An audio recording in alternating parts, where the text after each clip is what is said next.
Buying a new television is a confusing process. You're always hearing things like local dimming zones, nits ratings, as well as motion smoothness. And you'll see technologies like QD OLED, mini LED, micro LED, as well as your standard LEDs. But I feel that the average consumer just wants something good.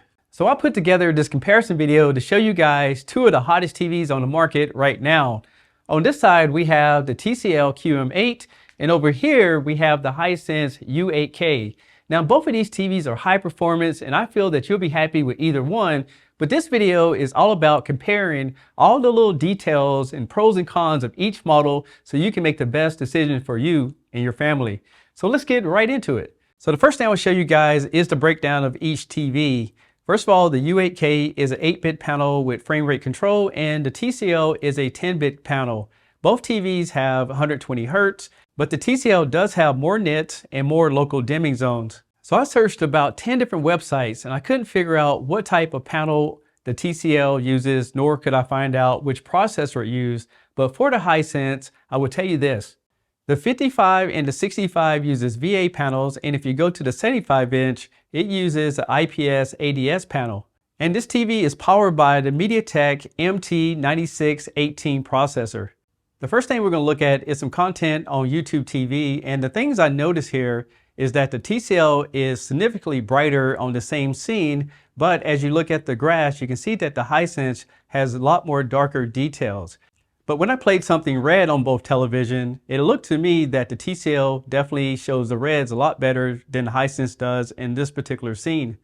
Now switching over to Disney Plus, I can definitely see a difference in a movie situation. The biggest thing that I noticed is that the Hisense colors are a lot more vivid to me, but you can't help but see those local dimming zones coming to work on that TCL whenever you get to all these different black scenes. Now there were some scenes where I was looking at where the TCL crushed the black so much that you lost all the details, but overall, this TV has a lot of contrast and you're going to be very excited to see either one in your home. Now one thing we have to remember here, this is an 8-bit panel on the Hisense versus the TCL 10-bit panel.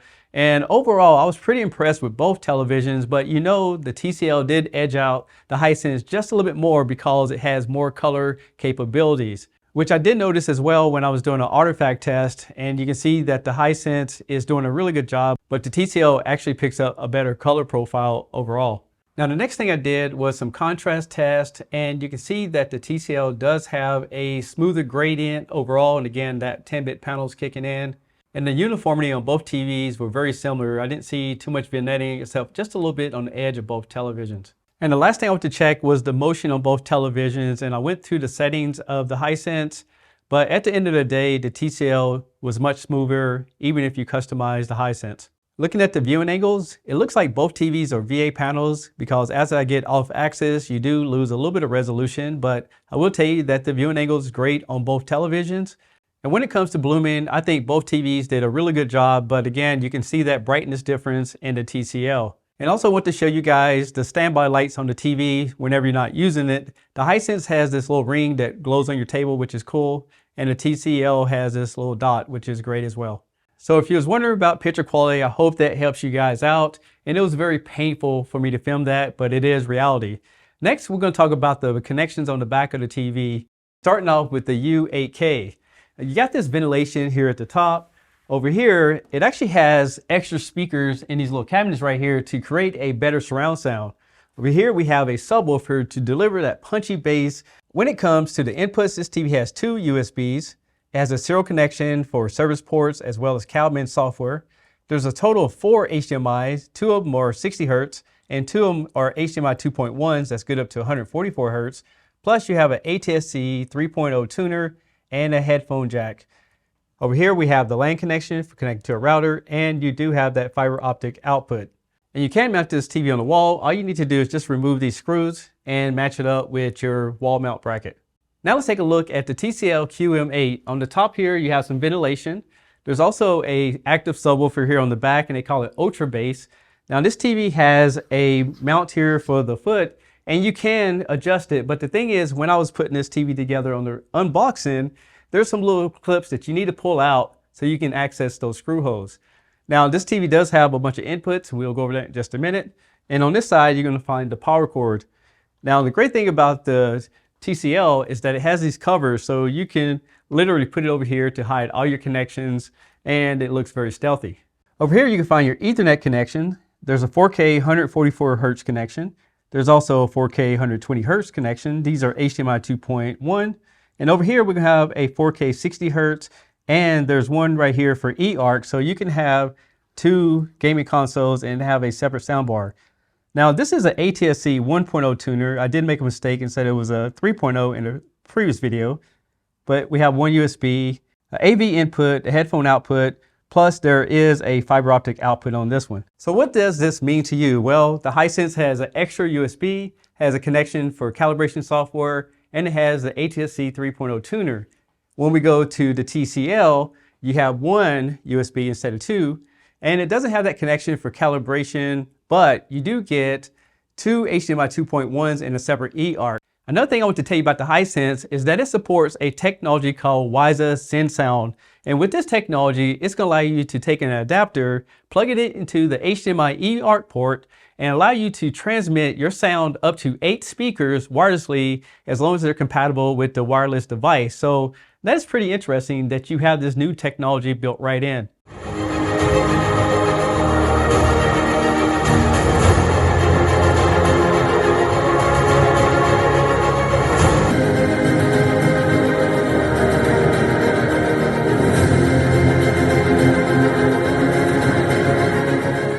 So after listening to that sound test, it's obvious that the Hisense has a much better audio system. The fact that both TVs have a subwoofer is a plus, but Hisense has more clarity and those extra speakers on the side. Additionally to that, let's take a quick look at the audio menu so you can see all the different settings. All right, so first we're going to take a look at the U8K, and we're using the theater mode, and you can see it has standard all the way down to intelligent sound where it automatically decides for you. It supports the Dolby Atmos, and it has the subwoofer where you can actually turn it off and on just by hitting that switch. Plus you have a bass boost, which makes it that much better. Now another feature that the Hisense has is called auto tuning. So if I press this and use the remote control, I can go down here and you can literally start setting up your room to get the best audio sound. Now the QM8 works a little bit differently. First of all, you do have intelligent settings and you can set up your sound to do automatic right here, and it can adapt to the content, which is great. If we go down here to the audio, you can see that it does have the sound mode, and we was using movie, but you do have standard, music, voice, and live. Additionally to that, you have auto delays in case you're using Bluetooth, and audio outputs. Under advanced settings, you basically can go here and change these different configurations, but it doesn't have control of the subwoofer like the Hisense does.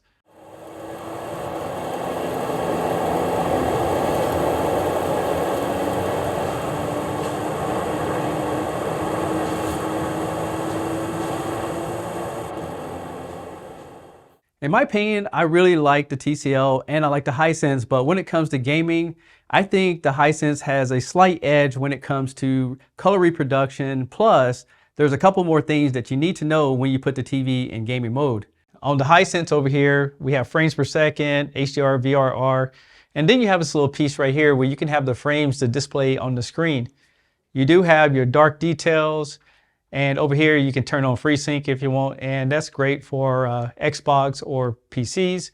You have brightness control, and if you turn off the VRR, you do have what they call high refresh rate, and that's great to make those older games look a little bit better. Now when it comes to the QM8, it does have a gaming menu as well. At the top of it shows all your different settings over here, and you can do screenshots on this television. You have your picture mode for different types of gaming environments. Plus you have a shadow detail, and this one has a aiming mode in the center that you see right here that the Hisense does not have. Also, if you go into the menu, this TV does support HDIG. It's kind of like it's going to adjust itself automatically to the games you're playing. And here's some different screenshot options, and you have different patterns you can use for the aiming settings. Now when it comes to the Hisense, they give you control over everything. So over here we have local dimming, and if you go over here, you can actually toggle through these different settings. And I will tell you that I have VRR turned on, so that's a pretty great feature to have on this TV. You have dark details, So this TV has a lot of different controls to get through all your colors. Now moving over to the QM8, one thing I noticed as I go through these different settings, I don't see any way to control the local dimming zone. So I think what they do is rely on the picture settings and automatically controls it for you. So you won't have access to manually go in there and check it out yourself. Again, it's pretty much something that they choose for you, which is something that is very interesting. So there's the last few things I want to show you guys about the TVs. First of all, the Hisense runs off of Android 12, where the Hisense runs off of Android 11. So you can see that both of these release dates were March 5th of 2023.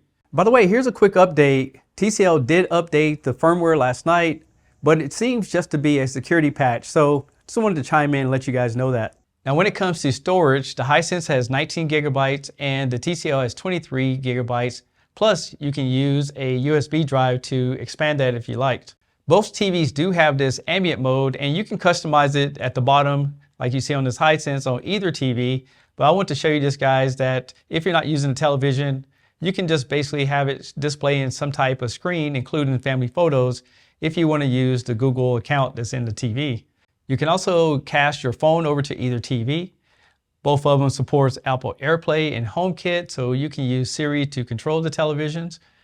And the Hisense has another feature called Camera Smart Function.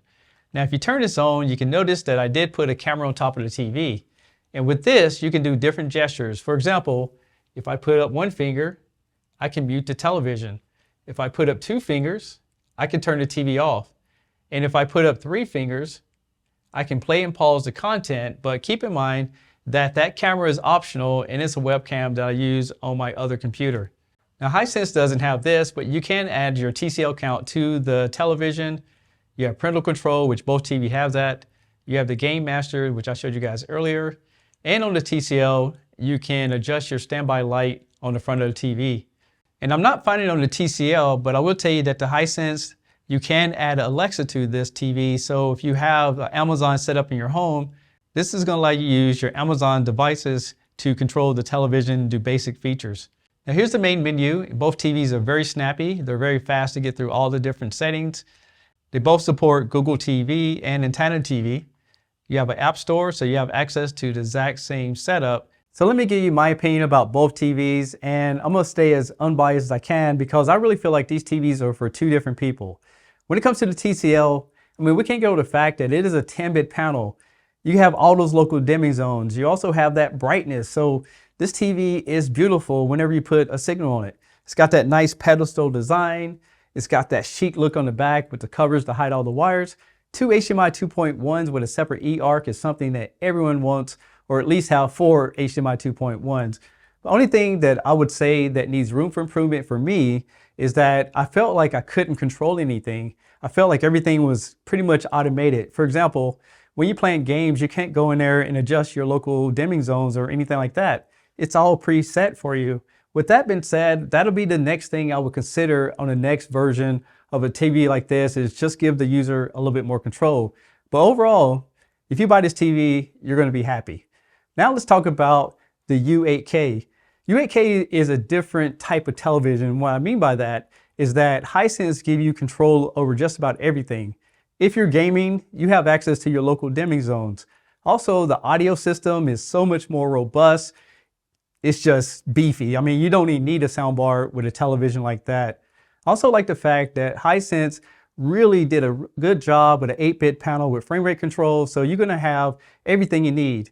Now, I know that you don't have the separate eARC for a soundbar and 220 Hz gaming consoles, but you do have two HDMI 2.1s that you can run up to 144 Hz, which I can't think of a scenario where someone would have two PCs hooked up to it, but you could if you wanted to. And the TV is beautiful. It also has a lot of features like the camera, the WASA, and this TV is adjustable legs on it so you can move it from side to side. So what I mean by two different types of customers, go with the TCL if you're looking for automation, fantastic picture. But if you're someone who likes to have control of all the settings, then definitely go with the Hisense. I hope that helped you guys out. So in the comments, let me know what you think, because I'm pretty sure it's going to go crazy. I'm Tech Steve. Thanks a lot for watching. I'll catch you guys on the next one. Peace.